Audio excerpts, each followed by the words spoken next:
Welcome back mga kabayan. Nagbabalik po muli ang inyong lingkod upang magbigay sa inyo ng mga bago at nagbabagang mga balita. Naging mainit nga na usapin ang isyong ito sa mundo ng social media. Isang kontrobersyal na revelasyon ang inilantad ni Congressman Rodante Marcoleta sa Kamara kahapon kung saan ibinulgar niya ang pagkakaroon ng offshore bank accounts ng mag-asawang si Presidente Kuting at Liza Tanasmags. Ang naturang revelasyon ay nagdulot ng matinding pag-aalinlangan at galit mula sa publiko. Sa isang pambihirang sesyon sa Kamara, ipinakita ni Congressman Marcoleta ang mga dokumentong naglalaman ng detalye ng mga bank accounts sa iba't ibang bansa na nakapangalan sa mag-asawa. Ayon sa kanya, ang mga ito ay naglalaman ng malalaking halaga ng pera na hinahinalang galing sa mga illegal na transaksyon at katiwalian.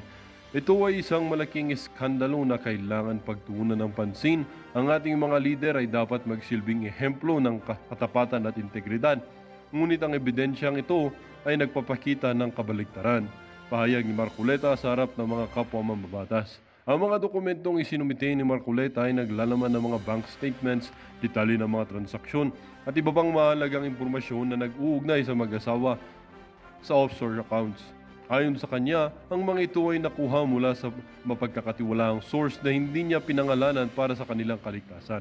Ang mga offshore accounts na ito ay sinabing naglalaman ng bilyon-bilyong piso na hindi naideklara sa Statement of Assets, Liabilities and Net Worth o tinatawag ng gobyerno na SALN ni Presidente Kuting.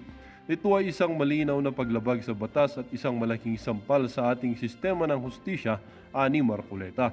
Sa kabila ng mga aligasyon, maring itinanggi ni Presidente Kuting at Liza Tanasmags ang mga paratang sa isang pahayag mula sa palasyo. Sabi nilang, walang katotohanan ang ibinibintang sa amin. Ito ay isang desperadong hakbang ng aming mga kalaban upang sirain ang aming pangalan at administrasyon.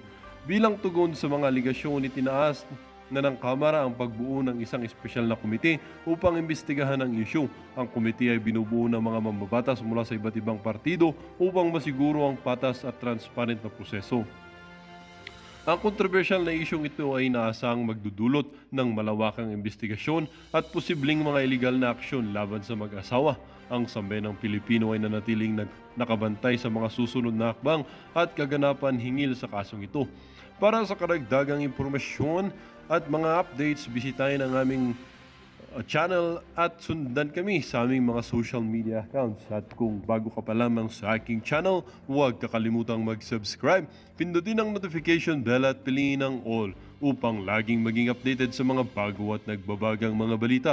At sa mga solid viewers naman natin dyan, maraming salamat naman po sa patuloy na pagtangkilik